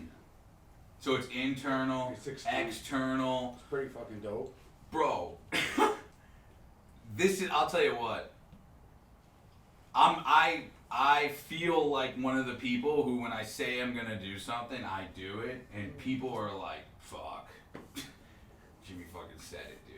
It's weird. It's like, dude, yeah, I'm and there was a time in my life where there was a complete opposite end of the spectrum, I never did anything I said I was gonna do. But you continued saying fucking things. Yo, or I would do like 90%. That's what my dad always said. He said, "You're 90%, Jimmy. You always do 90%, Jimmy." That's cutting as fuck. Bro, he goes, "You know what happens when you always do 90%, bud?" He goes, "You have a whole day of 100% worth of 10% you're picking up." Oh. And I'm like, "Fuck, bro. 90%." That's what my dad told me. Yeah, he was a cutter, dude. Mr. 90. Huh? Mr. 90. Yeah, right? That dude, like legit. My nickname was Gimme Jimmy. I used to walk up and just be like, "Yo, give me a cigarette." And they're like, "No." I'm like, "Bro, give me a butt, dude. I'm not." Come on, bro. Gimme Jimmy. Fucking gimme Jimmy, dude. So, what else? I mean, what else are, we have AA, power greater than myself, keeping my word, trusting myself. What else do you think can give you, is a power greater than yourself that could give you that sanity, right? Risk reduction. So things like as simple as putting on a seatbelt or I don't know. Paying your bills on time. Yeah. Well, what, you're actually saying what things can give you all the things on the left? Yes. God, the program, your sober network, the Bible. Yeah, just being responsible. Let's talk about just meetings in general, okay? How is a meeting, how can a meeting have the ability to restore you to sanity? Let's say, insane, I have the desire to use. I mean, we can all agree that that is an insane state of mind that can prevent me from normal perception, behavior, and social interactions. So I got this desire to use, and I'm practicing my second step, and I say, well, maybe I go to a meeting. I'll just give that a shot. What could happen in the meeting that I can't control that could change how I feel inside? Someone can share something that you need to hear that will give you perspective on what you're going through. So somebody else's experience, heck yeah. You could have a spiritual experience. Yep. You could be motivated to share that could allow some garbage to flow out of you. Yeah. So a little motivation, little sharing. You could get something from the initial serenity prayer. You could get something from the Our Father at the end. You could get something by putting $1 in the basket. That could change your fucking vibe. Yeah. Have you ever experienced doing something like that and feeling that change? All of those. Has anybody ever experienced that? What was it that you did, and what was that experience like for you? What you mean, Jimmy, right there? So for instance, me, I one time had a desire to use. I went to a meeting, was already consistent with meetings, and someone had said, when you're feeling some type of way, talk to the newcomer. I took the suggestion and I did it, and it felt great. It was I can't explain how good it felt for me to make someone else feel good. You know what I mean? And I remember saying to myself, this is what people do. Talking to the newcomer is normal, rational behavior. And when I do things like that, I feel better, they feel better, and then I get to continuously reap that reward, because I remember going back to the meeting in Austin. The kid's name was Austin. He had a mustache. That was the whole thing. I was like, "Bro, sick mustache, Austin." He was like, "You remember my name?" I was like, "Fuck yeah, bro." Yeah. And I have no idea how that's gonna. I don't need to know how that impacts anyone to do it and reap the reward. Even if you saying things like that doesn't allow the insanity to get a foothold. You know what I mean? It's you feel like you're about to do something insane, like use when you're in the middle of recovery. You fucking do a few sane things, and that stacks up some steam that keeps the insane things away. And then it may take 4 days of being exposed to that same thing for you to be like, man, dude, maybe this is something. Yeah, because it's like people think going to AA is insane sometimes when they're in early recovery. I did. I was like, this is insane. This is such a waste of time. This is like a bunch of fucking. Why am I need to be around like executives, not fucking losers, you know? But I was wrong. Yeah. My thing, like, I'm gonna use Triangle as an example. I start going to Triangle so much that I start seeing the motherfuckers grabbing year chills. While they were there when I first got there. We came there fucked up together, they got a year chip, so I knew the shit worked. And as far as like they say share strips and hope, I could be talking to a young homie or something with like 5 minutes clean. And I remember I was like that, out there looking for butts to smoke. So it put a different perspective for me as far as it made me feel good. Cause it showed me, hey, motherfuckers watch you. They watch how you move. And they want some of that. Like I wanted some of that. I want some of that shine too as far as that clean time. And that would have my ass coming back. That would make me want to venture to different meetings. You know, so it kind of rub off on you if you're really trying to work. If you're really trying to apply. I can sit here all day and tell you what I need to do. I just gotta do it. Like God has shined the light on me, but God want me to do my homework too. It ain't gonna be like bam and I'm cured. You know, I gotta put some work in. And to show you now to show you a lot of people are unable to grab on to the power these things have and the ability of restoration to sanity we can get from using these powers greater than ourselves, right? And it's so simple when you think about something like restoring a car. Like how much more time, effort, and you are you gonna save if you're sanding a car down with a machine versus sanding it down by hand, right? Versus not sanding it at all, okay? So that's where, okay, you know, I get these feelings from these people. I'm seeing that it's awesome and everyone's benefiting from it. How do I keep coming back type of thing? You know what I mean? How do I keep on going through all these thoughts? And my thing is to understand how much there are other powers greater than ourselves that can restore us to insanity. Yeah. So there's no telling if I do all of this stuff, how long it's going to take me to have all this stuff. Whether it's even going to work. It might not even fucking work. I'm not going to sit here and say it works for everybody, you know what I mean? But hey, if it works for you, work it. I don't know how long it's going to take you. I don't know how long, you know, how fast it's going to work, how much you got to go with your whole life and everything. But let me ask you this. Insanity, losing my ability to think and behave in a normal, rational manner, right? How long would it take for you to restore yourself to insanity if you used? It's quick.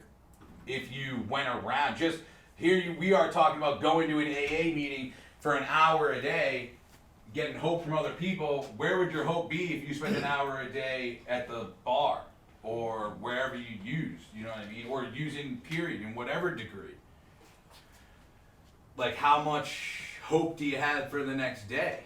So, like if I use, is there any guarantee these things are gonna happen? Dude. Nope. If I use, it's almost a guarantee these things aren't gonna happen. So, wasting my time thinking about things that are gonna take me further away is not as good as trying to brainstorm things that are gonna take me closer to, you know?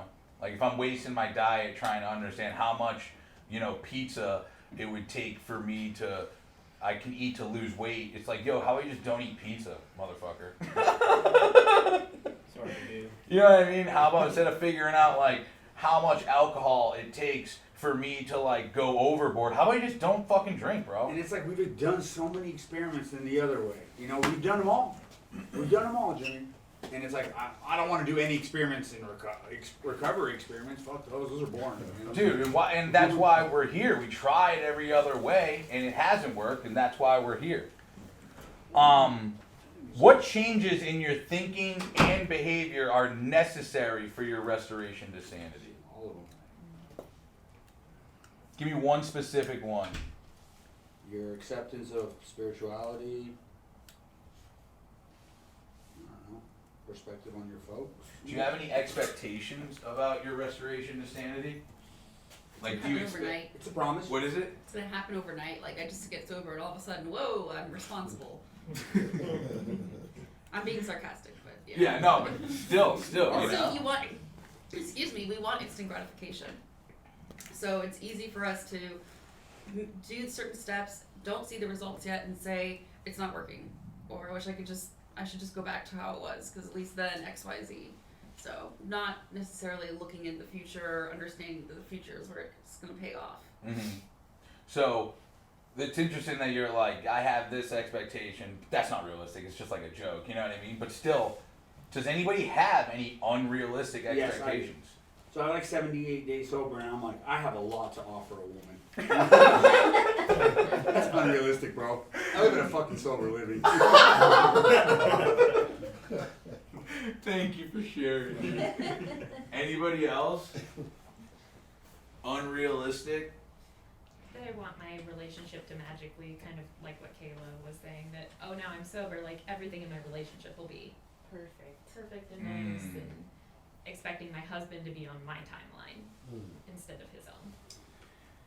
They say keep your expectations low and your acceptance high. Like, okay, this is the work I gotta do. You know? The patience you gotta have. And that is where the third step comes in, right? The third step is, okay, let's say I go to a meeting a day, get the sponsor, work the steps, right? Is that what I want? You know what I mean? Like the third step is making the decision to turn your will and your life over to the care of God as we understood Him in this step. I'm saying that everything that I need for my recovery, my sanity, is coming from the path I choose to stay sober. If it's medication, staying sober in your house, I don't know what it is the way in which you choose to stay sober, but whatever it is, we have to decide to do it. And that decision is not a one-time decision. Like deciding to stay sober is not like, I'm sober, boom, rest of my life. The decision has been made. It requires additional effort, time, and yourself. Same thing, saying things like, I'm gonna fix my relationship. When I get home, my relationship is gonna be perfect. It's like, yes, I hope, you know what I mean? And if that is what you want, which I hope it is what you want, then you're signing up. You're fucking putting your backpack on and saying, I don't care what it is, what it takes, I'm gonna do the most I can with what I have. And that's it, you know what I mean? And again, it goes back with anything you wanna do in life. Whatever goal, long-term goal, decision, and you can boil it down to the short term, because if I want a long-term marriage, it's a result of experiences where we talk shit out, dude. We don't, we actually communicate in a healthy manner. We're not gaslighting or walking away or stonewalling. We're sitting here and we're having a discussion. And that, some people don't even want to do that with themselves, right? Some people, they don't even want to have that talk. They don't even want to think about the past trauma. They don't want to think about the past relationships. They don't want to think about how much they hurt people. They don't want to think about their reservations, their resentments, their fucking shortcomings, their character defects. I just want everything to go back the way it was when I was using, just without drugs. Bro, not gonna work. Not gonna work. And the third step is deciding to turn my will and my life over to this method of recovery that I'm choosing. Everybody here did it with plenty of documentation to prove it. Now, when you leave here, there is no documentation to prove to the courts or anything that you are in recovery. It's like up to you to use the tools that have been bestowed upon you to get to where you gotta go. It's like, this is like recovery school. If this was school for carpentry. All right, you got your carpentry license, now get out there and build some houses. You know what I mean?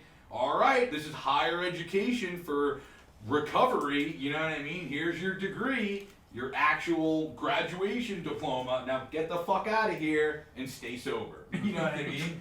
It's like I'm the one who has to turn my will and my life over to that.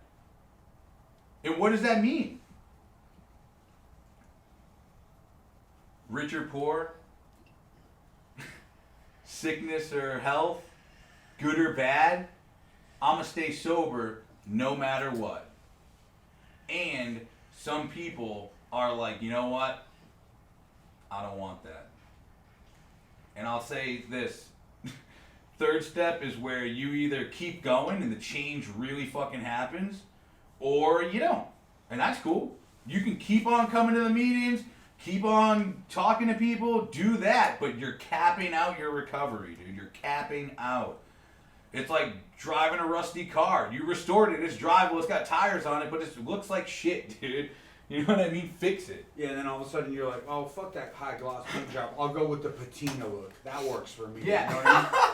And then you're just this fucking patina, ragged ass fucking thing driving around. But yeah, you might stay sober for a bit. And you're showing up to all the car shows, and everyone's looking at you like, dude, why didn't you go get like a real paint job done? I thought you were talking about like cherry red. What the fuck? Nah, I just went with the patina. Yeah, like you're coming, like bro, you're coming to meetings. Don't you want that change? Don't you look at these people and you don't just see sobriety. We see recovery, dude. They're fucking smiling, laughing, and getting promoted, dude. And it's like, I want that, and how do I get that?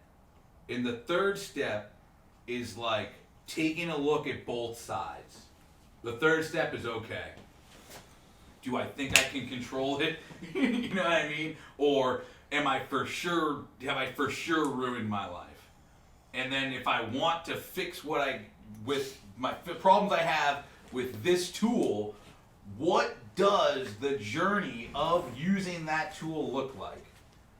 So say marriage, for instance. What does a marriage restoring itself look like, dude? You might want to talk to people who are long-term married and maybe in recovery. There's people out there who are sober for many, many years, who have been married for many, many years. Maybe we want to get their experience strengthened. Maybe they're the tool that we want there, right? Going to college, going back to school, staying sober. I need to come to believe that that's a possibility for me. How I get that, and not only figuring that out, but turning my will and my life over to that.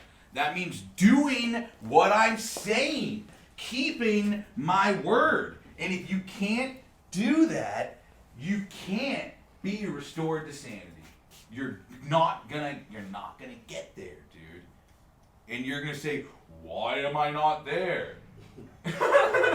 I'm sober. I'm doing this, doing that. Because you said you were gonna do something, you didn't do it. And that's the same behavior that you had an active addiction. And if I'm a family member, that would be weird to me. That's just me, who has a family member active right now. That's weird, bro. That's weird. So how about you figure that out? You know what I'm saying? Because, okay, sanity is something that must be worked on. How long? Now let's talk about, real quick, and then we're going to take a break, real quick.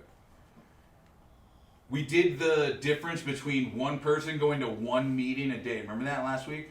One person going to one meeting a week maybe has a 10% better chance of recovery, right? So let's do that same idea, but we got 2 U's.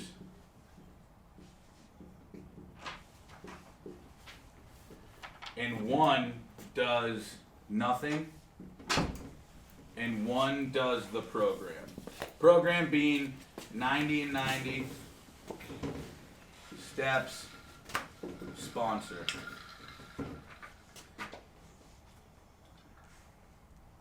What's the percentage different likelihood of sobriety? Just could be. This is I don't see any, again, I haven't read the research papers, but how much do you think more likely the person on the who's more likely to stay sober first off, The one making the progress. and how much more likely do they have? How much more opportunity do they have for sobriety on the right than the left? 100%. Or, yeah. What about someone who wants to lose weight? One person changes nothing, and the other person goes to exercises for 90 days. They, they diet and they get a trainer. Difference? Major. Somebody wants to self-teach themselves calculus, right? Versus someone who goes to a class, does some homework, and has a teacher. Someone wants to restore a car. Is that car going to get restored if they do nothing? No, they have to go to the garage. They got to fucking put in the time and the effort. And they also probably have to have someone who knows more about it than they do, unless they already possess the knowledge. And I would still argue that even if you possess the knowledge, you need someone, dude. Like, you gotta have that one person to like help you out and make things more efficient, right? Or who has the experience, real world experience, you know? Right. You have the knowledge of how to sand a car, but if you don't fucking have somebody with experience, you can fuck that up bad. Dude, even a tire. Oh yeah. I was talking about changing a tire. I never knew the e-brake thing. And I wasted one day, dude. I wasted an hour. I think I cried, dude. I was so overwhelmed because I was on my way to go get drugs. And I got a flat tire. And he wouldn't meet me. And I'm like fucking jacking it up and it keeps on falling down. My buddy lived down the street. I ran to his house, tried to knock on his door for him to help me. I was like gonna cut him off, dude. Like, I'll give you something, dude. Just fucking come with me, bro. But he wasn't home. I had to call my dad. My dad was mad because I was borrowing my mom's car. I wasn't even supposed to be using the car, so I had to tell him I got a flat. It was a horrible thing, right? Yeah.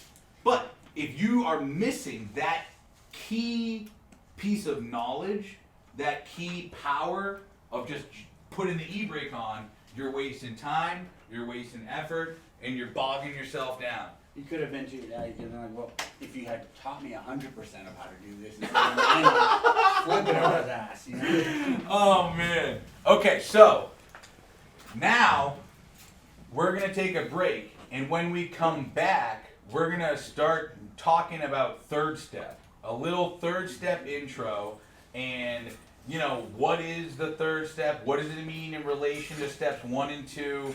And how can I start optimizing this and understanding it and using it to my benefit? So take a little break and come on back. I want to ask you guys a quick question before you move on to the next step. 90 meetings, 90 days, get a sponsor, work the steps,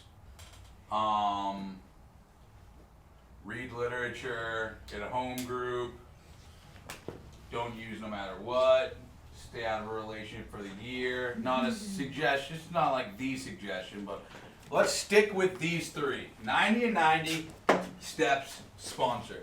We all agree that if somebody completes that, they have a 100% chance of increasing their sobriety exponentially. Of that program, so let's say that's the program, right? Of that program, how much of it are you willing to do? All of it. I find the 90 and 90 really intimidating. Okay. So I went to a meeting Saturday, a women's meeting, and this lady who had almost 40 years clean time, I mentioned that I was trying to do the 90 and 90, and she shat on it. Straight up. She didn't like it. Mm-hmm. She was like, you just like, she's like, I don't like this whole 90 and 90. I didn't like when I was starting off, blah, blah, blah, blah. And then she's like, just average one a day. And I'm like, isn't that 90 and 90? Yeah. I'm no mathematician, but. But after 90 days, 90 and 90 seems overwhelming. It does. But it is good to think about it that way. How about just fucking, I'm gonna Go to a meeting. try to grind one out today. Mhm. That's good for me. I agree with that. Yeah, try and go It every sets day, the but if bar you well. don't beat yourself up. Yeah. And God forbid you go on a virtual meeting on your fucking phone when you're chilling between 8 and 8:48, you know? Right. I'm thinking 12 steps. 12 steps? Yeah. Okay. That's All right. So you're willing to do the 12 steps? Yeah. Okay. I And mean, I've seen a lot of people that's been successful. Mhm. You staying sober when they work the 12 steps. Okay. If you're gonna do the steps, you also have to have one of these. So Yeah. you're willing to at least have these, Yeah. right? Yeah. And that's kind of like, I just want to see where's your willingness at. You know what I mean? Like, if this is the program, where's the willingness at? A lot of people come in saying, I'll do anything. And I said this last week, and then you tell them, hey, here's a couple suggestions, and they don't want to do it. You know what I mean? So, if you're willing to do this, then do it, bro. This is where, like, the honesty comes in. Maybe you have barriers preventing you from 90 and 90. Is there a way to, what about fucking 80 and 90? You know what I mean? Exactly, yeah. Are you willing to do 60 and 90? Still a passing grade. What? It's still a passing grade. Dude, I'm trying to help you, motherfucker. You know what I mean? If this is 100%, and I go to 45 and 45, I have a sponsor and I'm working steps. That's a meeting every other day. 45 and 90. 45 and 90, right? It's like, am I still gonna be sober?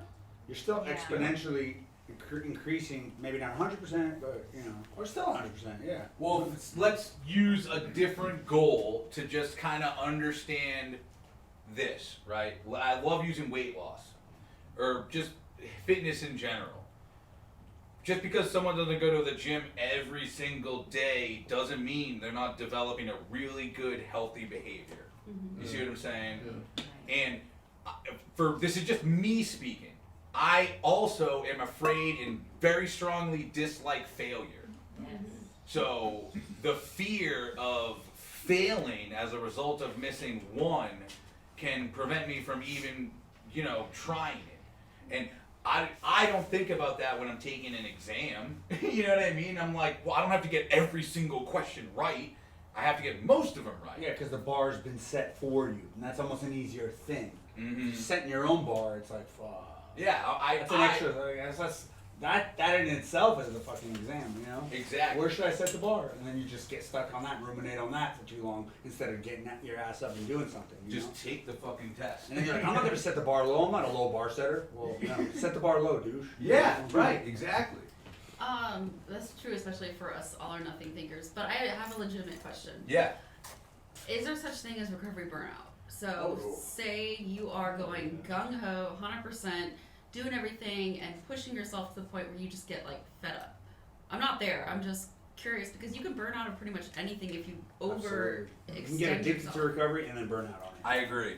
I think that that's true. And that is why building a relationship with the willingness in this is important, right? Because here I am saying I want to do 90 and 90. I can be so attached and focused on completing a 90 and 90 that I may prioritize that over things that I should not prioritize a meeting over. Now everyone in 12-step is going to tell you need to put your recovery first, and I'm not saying don't do that. No. It goes back to you talking about getting the Zoom meeting in. There's creative ways to get your recovery in and maintain your personal responsibilities. So that's where I don't want to get burned out for my recovery. I don't want, and this is why I think having a broad foundation and building off of that is important. I don't want to be burnt out with the gym. I want to fucking rollerblade and go play basketball and exercise. I want to be healthy. You know what I mean? I don't want my goal to be going to the gym. I want my goal to be in recovery. My goal is not going to meetings. It's being in recovery. Anything that is going to assist in my restoration to sanity and being in recovery is good for me to try. And that is kind of like in itself a learning experience. You know what I mean? A learning curve of okay, my girl doesn't want me to go to a meeting tonight. You know what I mean? Maybe I should, get a meeting in on Zoom instead of traveling all the way there or something like that. And that's just trying to do you believe that you can still be in recovery without the 90 and 90? How do you come to believe that I can still be someone in recovery without doing this the way they want me to do it, or whatever the case may be? Obviously, this is what works best for most, but if you got other shit coming up, I want you to get that in while not undervaluing how important recovery is. I think the key there is to have somebody externally that is also along with this journey with you. Because if I'm left to my own devices, slowly erodes all that shit, you know. But having somebody that I'm accountable to is like, cool, I get it. You know, you got a few things going on. You're not, you know, you missed 2 days of meetings, or you know, you can't meet this Sunday with your sponsor. You've just got something. You're out of town, whatever. But yeah, having nobody on the external, left to my own devices, is fucking slippery. You know? And it's like, dude, I missed a fucking meeting yesterday. And that's kind of like where the willingness and the understanding what powerlessness over substance is that's powerlessness in action, saying I am going to have somebody that I'm accountable for and check in on this journey, you know? Well, it's a balance between self-care too. So like, for example, I asked that question because yesterday I was just not feeling well, like dizzy, tired, whatever, slept like 16 hours. I was like, I should go to a meeting. But then I was like, if I go, I'm going to be miserable. I'm going to just blah, blah, blah. So I'm taking today as like a day to just feel better. Yeah. Mm-hmm. But I felt guilt over it because here I'm not doing the 90 and 90. So I was just like, I don't want to, my logic to myself was I don't want to burn out. And I wasn't sure if that was my laziness talking or if that was a legitimate concern. So. Would you like my opinion? Yes. Go to a meeting. Because the reason I say that is because... One meeting turns into 3 meetings. No, that's not even it, bro. Your entire purpose right now is to focus on recovery. Mm-hmm. You know what I mean? And I think that for a period of time, making a meeting should be a requirement unless other things come into play. So you're saying like if the thing that you're sacrificing the meeting for has substantial value, that's one thing. But if it's just I'm feeling tired and I'm gonna watch Netflix, then it probably go to the meeting. I would say if any other goal, I would say go to the gym. You tired? Go to the gym, bro. Are you fucking kidding me? That's what I would say. You're tired? Go to a fucking meeting, bro. Being tired never stopped me from getting high. Being tired never stopped me from going and using. Family may have. Like, I would be angry because I'm fucking with my family on vacation. This is bullshit. You know what I mean? But... And all I can do is drink. I can't do drugs. You know what I mean? But it's like, that would be me saying something like, fuck, dude, I have to, like, stay and take care of my kids. I can't go to a meeting tonight. I have to get my meeting on Zoom. But it is what it is, bro. I'll just fucking get it that way. You see what I'm saying? It's like... And I just have to... I have to gauge that, and I think that's where you talking about talking to other people allows us to gauge that. Continuously, repeated answers to me are powers greater than myself. Like, if I go to 3 people and they give me 3 answers, dude, that's my data. You know what I mean? And I can manipulate that data in a way that fits my own needs. So it's a tough cookie to kind of, you could go around to 10 people. They all tell you, don't do something. And one person tells us to do it. And we're like, alrighty. You know what I mean?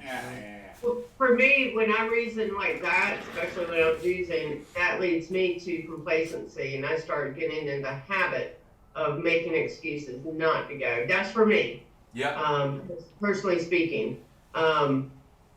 And once I get in that mode, yeah, all bets are off. And you can ask yourself that question too, right? Like here you are applying that question to yourself and seeing how you would respond.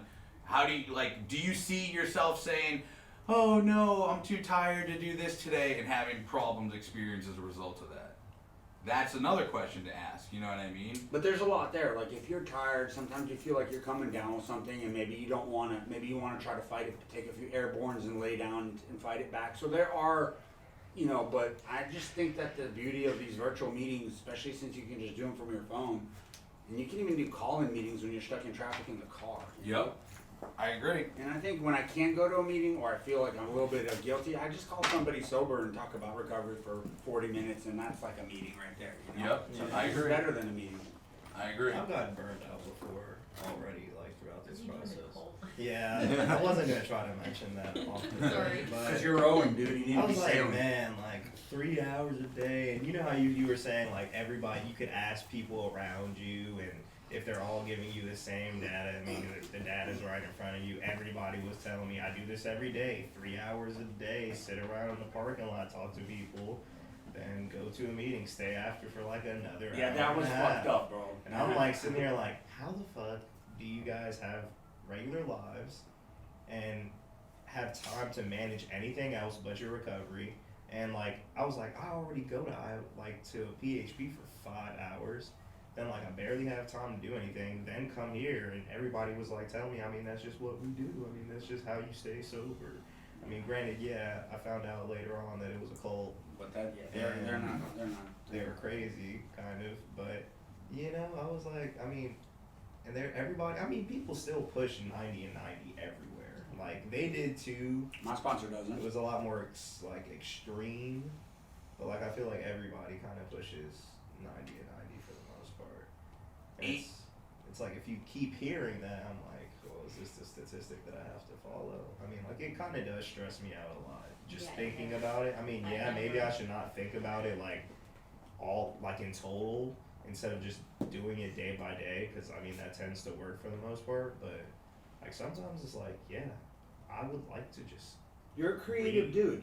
You know, like I would just like to read or like Right. work on something else. You know, Bro, and then I would say, what are you reading?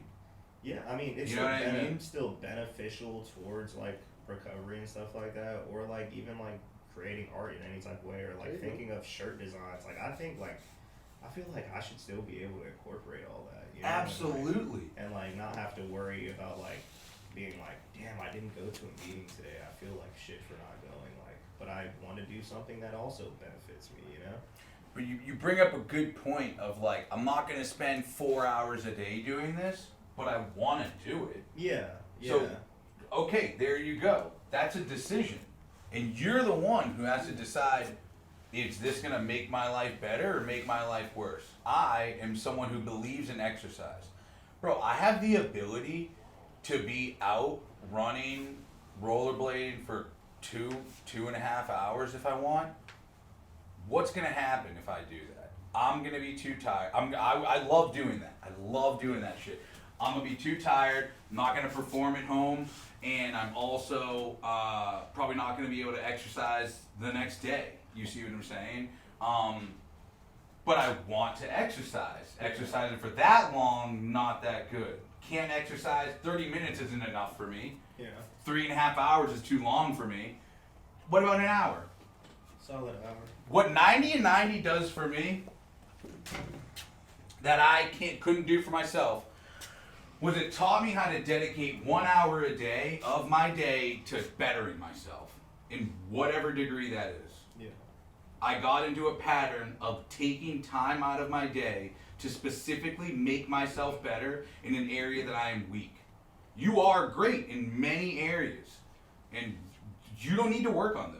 This is an area that you're weak on, and it requires some sort of focus. An hour a day is, I would make it the time, is more important than like, kind of like what you're doing.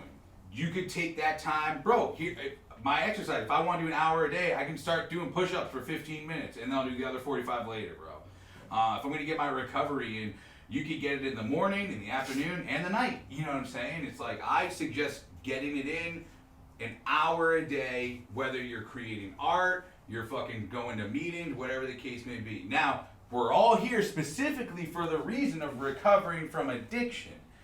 Not saying those things are not going to give you the same impact, but it may not be the quality or quantity of impact specifically geared towards recovery from addiction, which is why we're here, and I'm giving these suggestions. You see what I'm saying? Yeah. Those things can help, but when I create art is a little bit different and coping with my emotions than going to a meeting. Those Right, yeah. I can use them for the same thing. Yeah. How I use them, what they are, what they do for me are totally different. I think that, like, to me, NA is like that religion that I have to learn. These are the adherences, the rules that I gotta go by, and what I do outside of there is my individual journey, and that's where my art is another hour. That has nothing to do with my creative recovery. You see what I'm saying? So, and it's an hour a day. It's an hour, dude. I have 24 of them.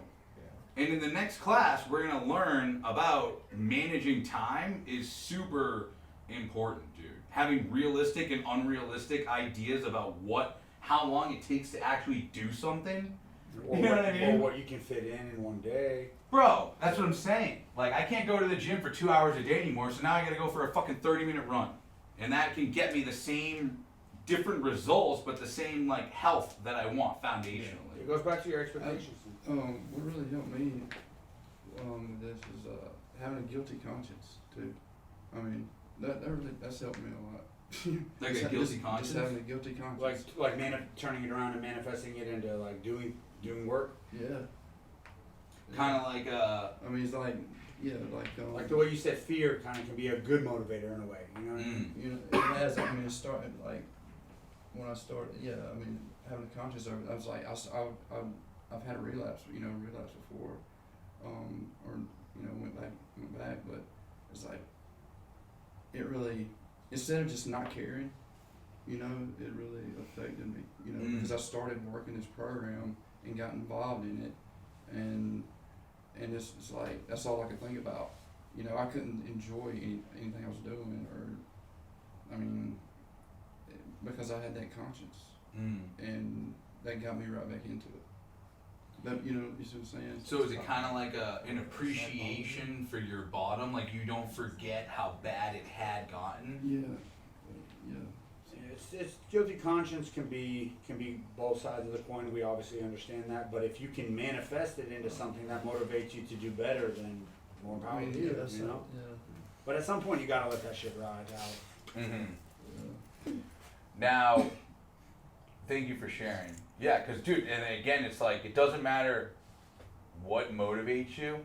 It doesn't matter what gets you, like, into that mode as much as actually doing the work. So like what we're talking about here, this decision we're about to talk about to be in recovery isn't as important as actually doing it. Okay? Decisions are It's like you heard this one. There's 3 frogs sitting on a log, right? Mm-hmm. One of them decides to jump off. How many frogs are on the log? 2. Anybody? Josh? 2. No, there's still 3. He just decided to jump off. He didn't fucking jump off yet. He just decided to. He made the decision, but there's no action there yet, you know? If I had said 3 frogs on a log, 1 jumped off. Right. See the difference. There's a lot of science around decision making and mindset, and we can all just sit around and talk about it. Say you're deciding to where you're gonna go to eat, right? You're like, well, I want to eat. I'm either gonna go to Moe's or I'm gonna go cook at home. Do you make the decision? You're like, what am I gonna do? Well, if I eat at Moe's, it'll taste good, it's pretty easy. I don't really want to cook at home, you know what I mean? So I'll just go eat Moe's. That's the decision. I'll go eat Moe's. Do I say to myself, I'm gonna go eat Moe's and then drive to the fucking grocery store? No, I say I'm gonna go eat Moe's, and everything I do is involved in getting Moe's and eating it. You made a decision, now you have actions to back that up. And each decision I make, each action along the way, is reinforcing that decision. Sure. It's giving me, I Google it, where is it? Moe's near me. That in itself is getting it started. Moe's near me. Power greater than myself. I mean, I don't know where the Moe's is at. I gotta use my phone and a GPS to get this done. I come to believe that Moe's is the right thing to do, and I made the decision to go do it. And I'm signing up for the emotional character, everything that comes along with it, right? So I go, and I'm not thinking about cooking. I'm not thinking about how much it costs or anything. My whole track is focused on that. Even if it's a lie. Even if it's a lie. my brain still does that. Even if it's a lie, dude. Even if the belief I have is incorrect. There was a long time in my life I went to Chick-fil-A thinking I'm healthy. I made the decision to eat Chick-fil-A because it was a healthy decision.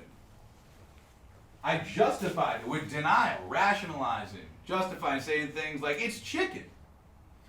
Chicken's healthy, right? Lean It's, protein. bro, lean protein. And here I am eating a fried chicken sandwich, saying to myself, I'm losing weight. Between two pieces of bread. Yo! Dipped in butter. Right? Dipped in butter. Dipped in butter. White butter. We're Bro. having fried chicken for lunch. Just How FYI. many times had we made the decision to use thinking that it was assisting me, it was fixing me, it was like the right thing to do? You know what I'm saying? I don't do downers. I only take stimulants. This is fucking what people do. Ah. Hey, people take stimulants. And when I made that decision, I turned my will and my life over to everything in completing it. And then there came a point where I didn't want to make this decision. And it was, I had to make the decision. You see what I'm saying? Like it went from me making a decision to use to the decision being made for me. Yeah. And that is not freedom. That is not power. Okay? Right now, many of your decisions are being made for you to decrease the amount of decision making you have to make. This is what you're eating. This is where you're sleeping. This is how much money you have for groceries this week. Right? These are decisions that are very difficult to make when we're drunk or high or whatever the case may be. Might not even be able to fucking make them, you know? In addition to how I'm gonna stay sober, how I'm gonna get here and there, so they give you a ride here, right? All those things. Once I make the decision, my whole mindset is focused on that. Even if it's not true. Think about a placebo, right? I think I shared about how they did the caffeine Adderall placebo. Yes. The people still responded the same. You think they decided for their brain to operate better? They didn't make the decision for that to happen. Do you think people who OD just decide to die? They don't have their decisions are made for them. Their decisions are made for them as a result of the behavior they engage in which they're powerless over. They don't get to, these decisions are made for them, right? Recovery may be made for you as a result of deciding to turn your will and life over to the care of this treatment center. So they're going to tell you where the meetings you're going to go to are, what meetings you're going to go to. You want to start visiting various groups, making your own recovery, stay sober. You want to start choosing what you're going to eat? You want to start driving yourself around? Stay sober, bro. You like opening doors? Is this cool? Opening doors? Leaving? In prison, they open the doors for you. You can't open doors. You can't open doors. That would suck, right? Right now, we have the opportunity to clean up the things we have messed up as a result of our addiction. A lot more difficult in jail, a lot more difficult in the coffin. Just is, to fix those things. Whether you got relationship issues, whatever problems you got, this is probably one of the best places we could be for the opportunity for us to fix our life, is like right now. And I'll tell you what, if God wanted you to be somewhere else, you would be. You wouldn't be here. If you were supposed to be somewhere else, you'd be there, which means you're supposed to be here. So what is this doing for me that I can't do for myself? Could be like, you don't decide to make your heart beat. You don't decide your brain changing. There's things you can decide and things you can't decide. I can decide to expose myself. Instagram is like, yo, you want to watch this video or not? I'm like, nah, dude. I'm not trying to wake up and watch 7 people shot down outside of a fucking place on Instagram. Bro, how many people see that? People wake up and they see that shit. You know what I mean?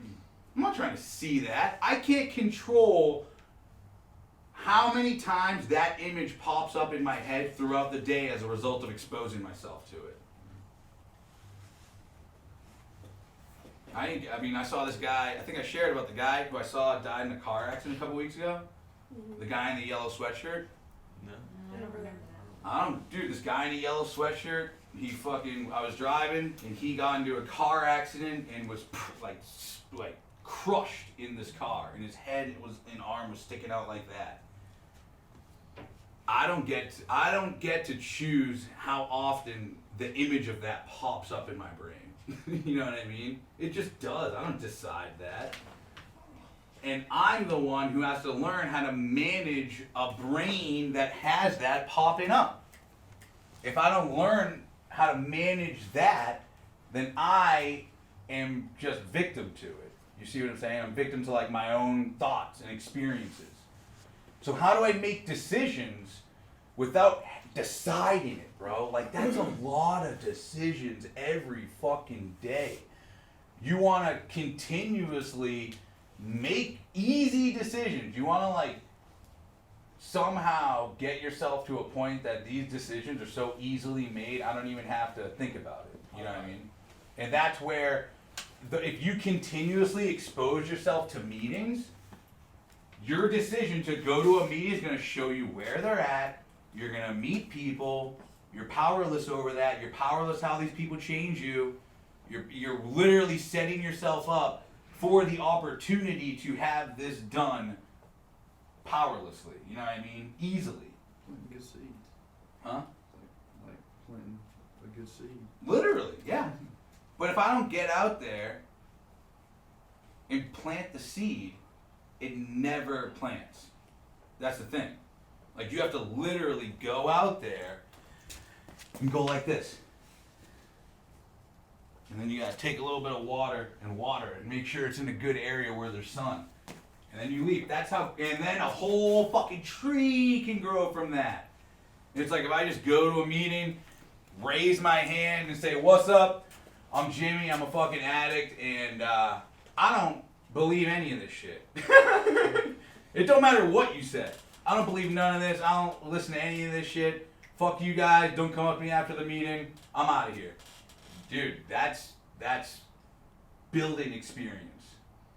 And what's going to happen, you're powerless over what happens after that. And most of the time, people will come up to you.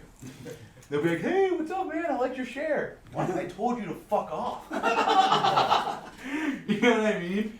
They're like, I remember when I was there too. And you're like, ugh. Why is my coping mechanism in this room not working when it works everywhere else? Right. I tell everybody else to fuck. You see, you're going to an area where your normal decisions are not greeted with the response of normal society, dude. That's interesting, isn't it? Powerful, bro. Power greater than you. That's the whole thing I'm trying to get across. In order for the result I want to occur, I must engage in the behavior and surrender my thinking. Surrender my thinking, dude. Which means I need to admit it's wrong and turn my fucking weapons over and do what you say I gotta do. Listen to what you say and yada yada yada. And that is how I can be, those are the decisions that I need to make in order to start changing my thinking and behavior so I can restore myself to sanity. Today we covered a shit ton, dude. This is one of my favorite parts because it's like, everyone's like, well, I have this question, that question. It's like, bro, then go do it. That's cool, you got all these questions. Try it. Go try it for yourself. And that's where people are like, well, I don't know. That's third step. You got this and this. Which one do you want to do? You want to stay sober, or you want to keep on trying some other fucking way that, I don't know. You came here because you didn't have a way, and we're giving you the way, and now you're trying to brainstorm a different way, right? That's called stubborn. That's called self-will. Obstinately doing what one wants despite the wishes and orders of others. I'm not telling you to go steal and rob and lie and cheat. You know, I mean, I'm like, stay sober, be a better person, help your family. You know what I mean? And I'm not telling you to steal to do those things. So it's like, how do I make sure that this is a good decision, the right decision, a solid decision? And we're going to talk all about that on Thursday when we move right into this and understand, okay, so I've made the decision to be in recovery. What am I turning my will over? What does it mean to turn my will over? What's self-will? What's God's will? What's free will, right? Is there free will? What does it mean to make a decision? What's a short-term decision? What's a long-term decision? How do I maintain this decision? Understanding what can my life be like?